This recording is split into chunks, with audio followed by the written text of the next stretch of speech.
morning again. Every morning. Good morning, every morning. So, a greeting. Seems to me I talked about this a few weeks ago, but I'm going to go to a little different place this morning. When we greet one another, correct me if I'm wrong, but typically if it's someone we don't know very well, and we say, oh, hi, how are you? We typically respond on a very surface level, like, I'm good. But if it's an intimate relationship, someone that knows you well, we typically go right to what's on our hearts, like maybe even what's heavy on our hearts. Anybody here have something heavy on your heart today? I do. So today we're going to take a deep dive into the worst of the human condition, and then we're going to journey together, returning to peace and joy and love. Do you believe that we can do that? That we can go way down and come back up? Yes, thank you. Okay. Got my little cheering section there in the back.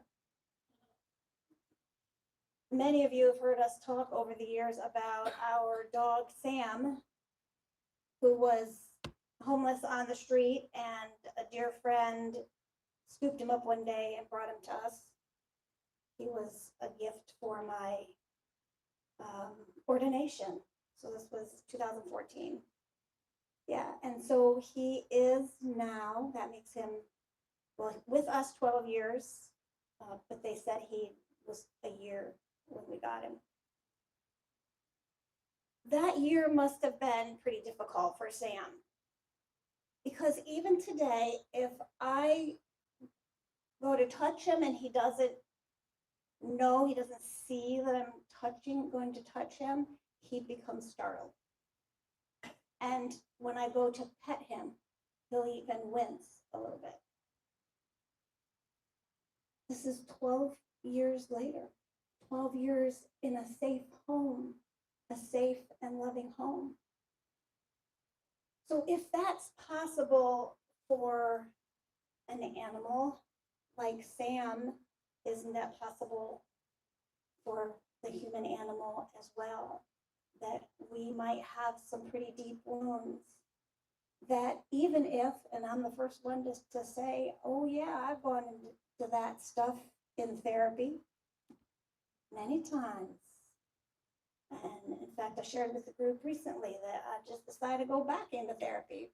I'm not at all hesitant to do that, and not at all hesitant to share that, because I hear a lot about pain and suffering.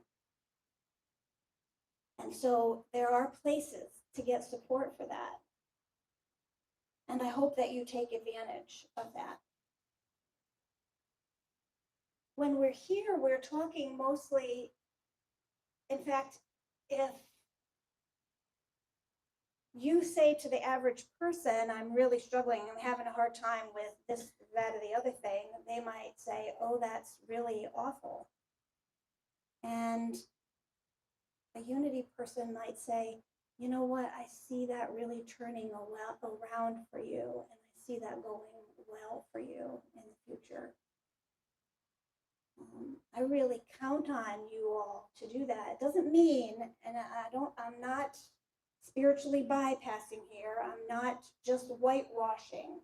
It's okay to be in touch with what hurts, and it's okay, and it's even good and even better to find the next, as Abraham Hicks says, the next better feeling thought, to move to a higher vibration where I can move out of the struggles that I'm in. You may have heard the reference, a negativity bias. Because of our DNA, you know where we come from, where, you know, if we weren't careful, we could get eaten, right? I'm going all the way back here, our ancestors. And we had to really scramble, we could be eaten or we could be starved.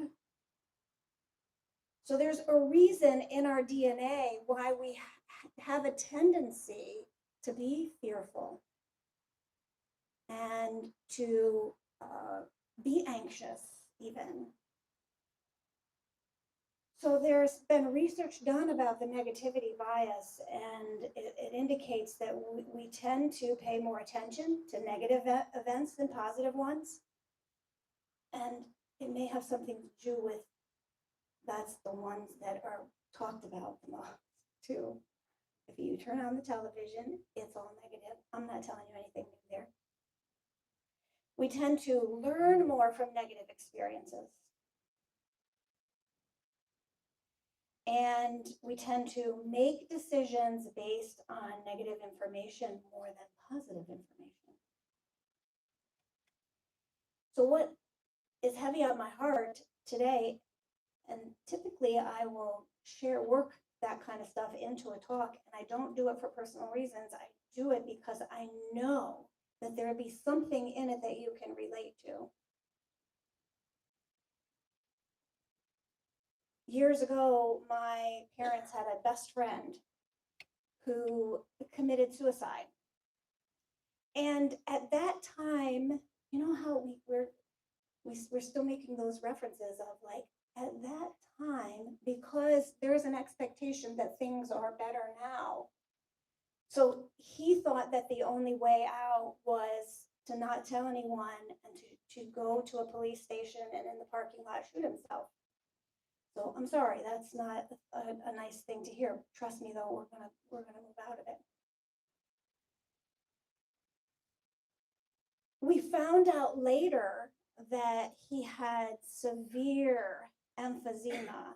And what we knew about him was that he would complain a lot about strong scents and electronic devices. So today he'd been really uncomfortable in our world. It's even more so directed around devices and all. But you might see we put a little sign outside the door there that says the scent-free zone because we're sensitive to that.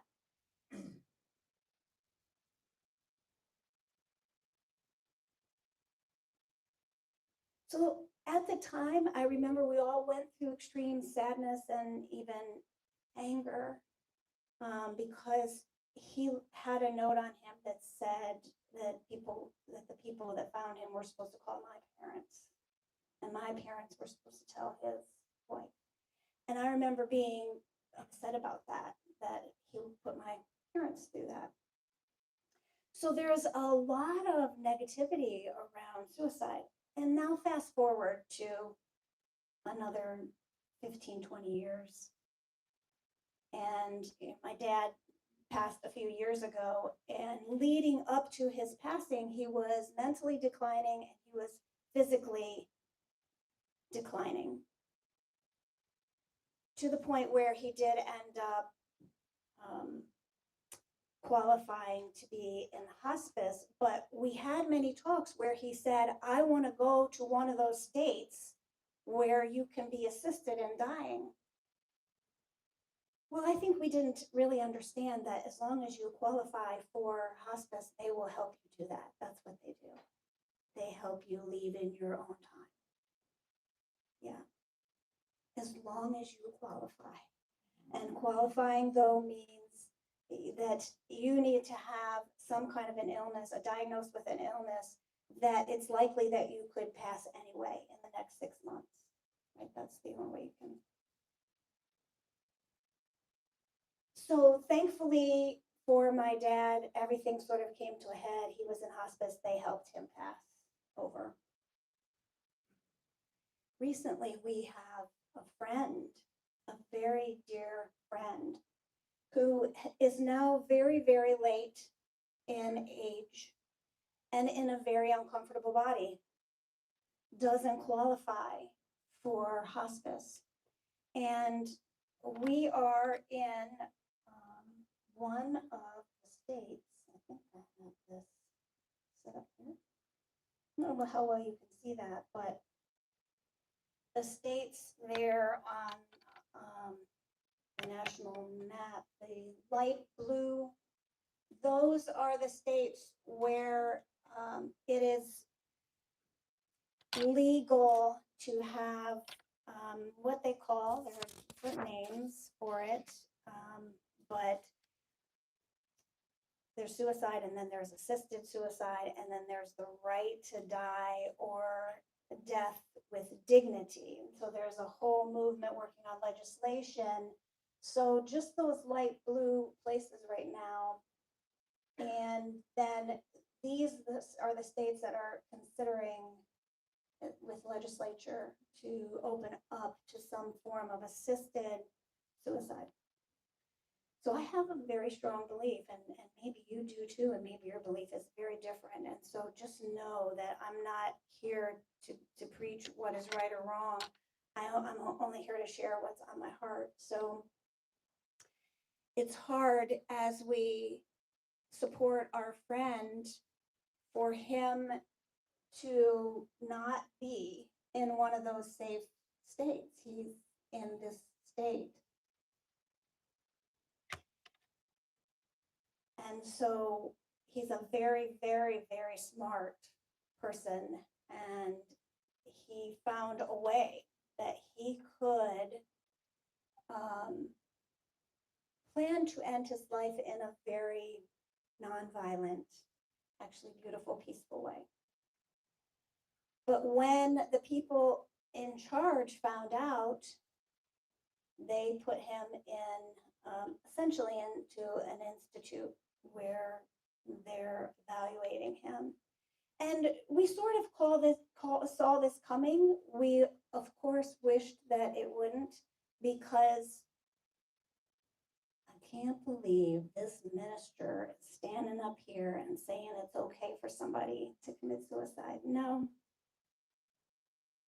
I'm saying that from the depths of my heart, I want you, you, and you, and you, and you, and you, and you to be able to do what makes you happy and joyous and free. And I want to support you in doing that.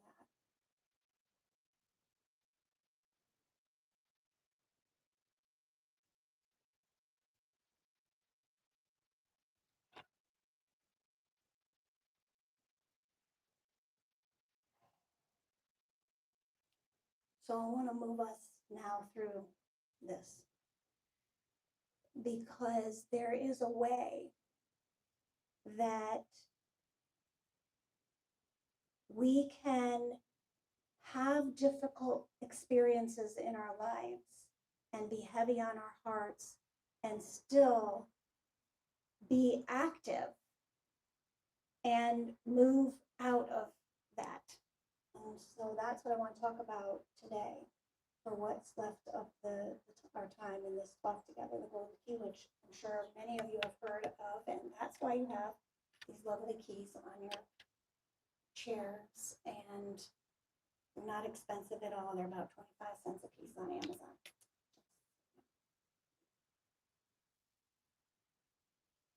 There's something that you can do that will enable you sooner or later to get yourself or anyone else out of any difficulty on the face of the earth. Most people don't know this, but in the 1930s, a humble metaphysical teacher named Emmett Fox was filling halls with thousands of people across New York. He was teaching something radical. He called it the mental substitution rule. And here was the rule. Your mind can only hold one dominant focus, and whatever that dominant focus you hold, it expands. So if you're holding fear, fear expands. If you're holding debt, it expands. If you're holding conflict, it expands. Or if you're holding love, it expands. Praise. Woo, yeah, we're here at Unity. Woo, woo, woo. Woo, praise. Gratitude. Yes, it expands.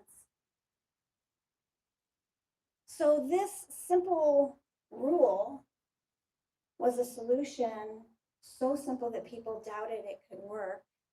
It became known as the golden key. And a little bit more, what's the next step from understanding that the dominant thought expands? Stop thinking about it. I mean, that does seem overly simple, doesn't it? But it has to be a substitution. You can't just stop thinking about something because your mind, consciousness, the universe affords a vacuum. So if it's empty in there, it's going to get filled, and it's probably going to get filled with what the last dominant thought was. So there's just one thing that you might get caught up on, and that's that word God. And so we always want to spend a moment there because it's a word I use, but I also use universe and source and light and love and life and higher being and higher consciousness and higher self. Any others? Spirit. So that let's not limit it, whatever it is, because we really don't know what it is. Its profoundness is beyond our ability to comprehend in this lifetime.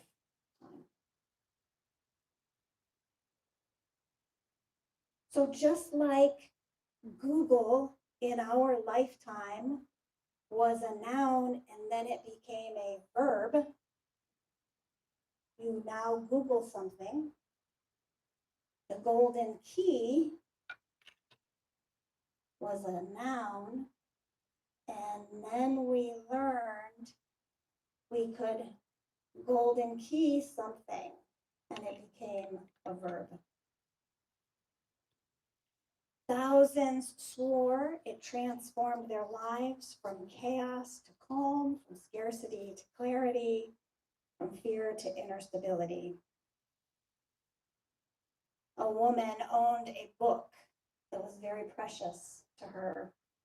It had gone out of print, so it was essentially priceless. She had at one time loaned the book out and had forgotten to whom she had loaned it. Ever do that?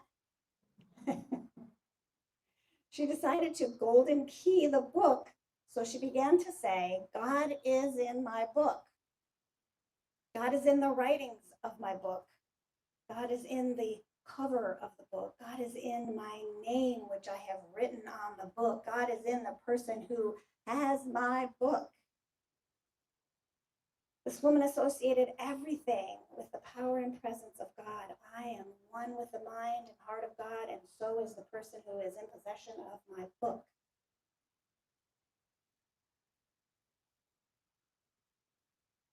So within several days, you know how the story goes, right? A knock at the door. She opened the door, and there stood a former acquaintance of hers with the book in his hand.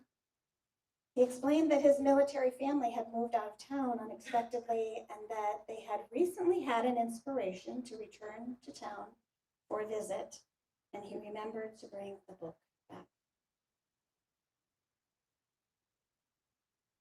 Why do we forget that truly nothing and no one can keep us from our good? I'd like for us to say that as an affirmation together. Nothing and no one can keep me from my good. Nothing and no one can keep me from my good.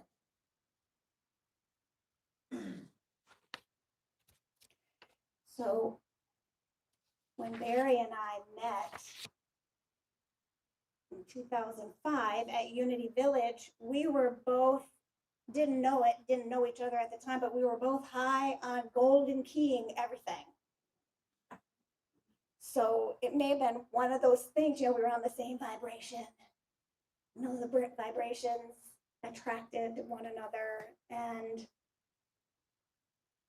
so we would tell stories of how we golden keyed this and that and the other thing and how cool it was and how it worked. But now back to our friend. And there I went and left him and got all happy talking about other things. I stopped thinking about him. And the average person might say, that's a betrayal. That's neglect. That's cold. You're heartless. You're selfish. But I know that my unity friends will say, I'm inviting you to continue to focus your attention on what is good and true and beautiful about your friend. Taking the focus off the dilemma and putting your focus back on good, God, the omnipotence of all love and beauty and kindness and truth.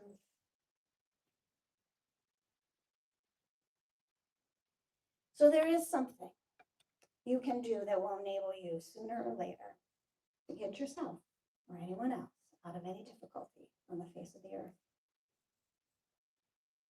Most people don't know it, but now you do, and you have the golden key. Let's all turn it. Oh, see right there? You're golden keyed something. Okay, so I guess I'd like to go ahead and do a meditation about our golden key experience. So let's take some time and prepare for meditation.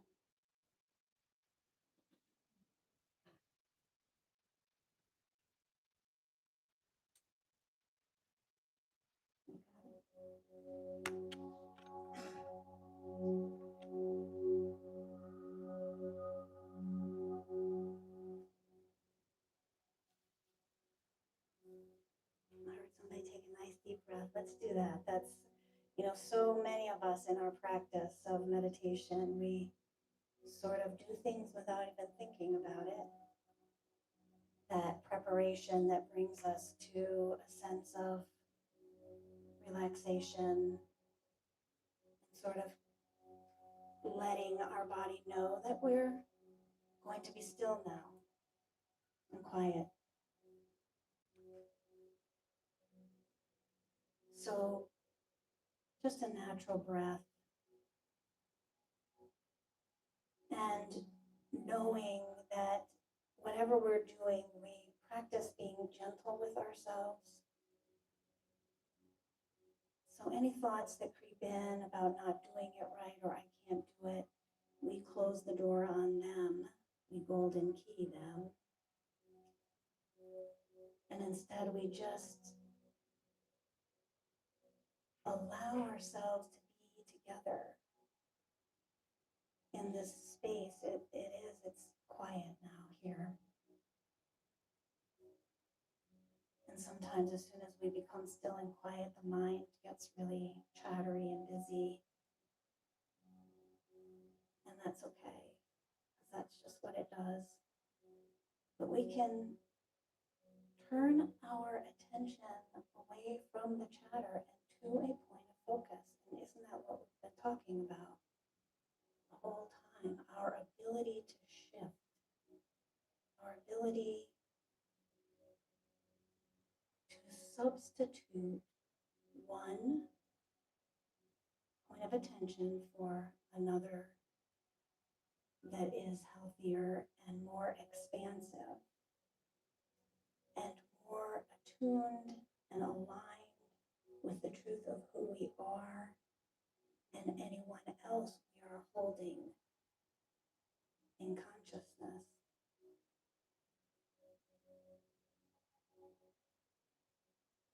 And so I pray that you will join us in this time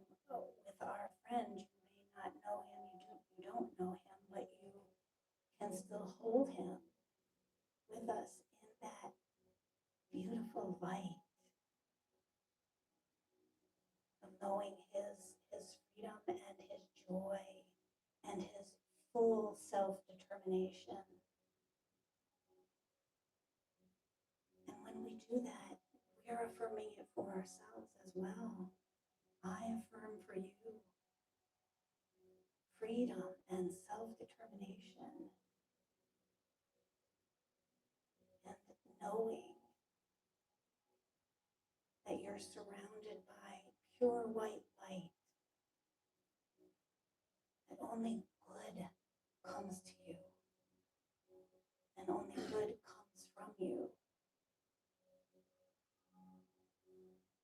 That's the truth of your beingness. You may not always look that way on the outside. That's okay too, because that's not your truth. Breathe that in.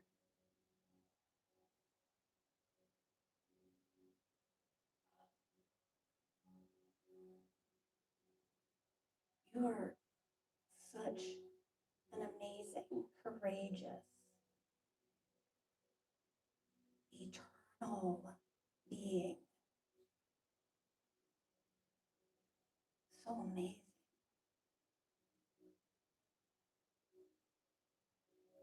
Do you know how beautiful you are? Yes. Silently affirm, yes, I am beautiful. I am light. And I am aligned with all those who are working for the light, for goodness, and what is freedom for each person's heart and soul.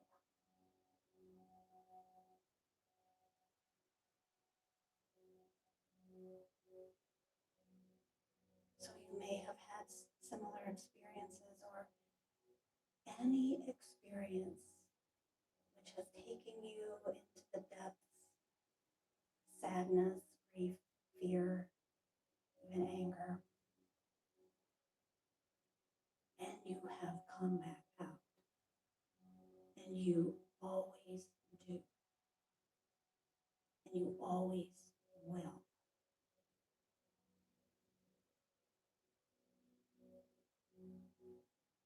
And I hear in consciousness, I hear an affirmative yes. It's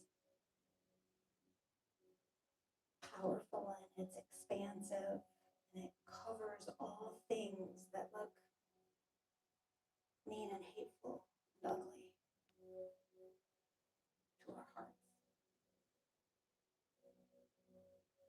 And so now as we return, as we prepare to return to the rest of this service and this day and this coming week, together we give thanks because we know that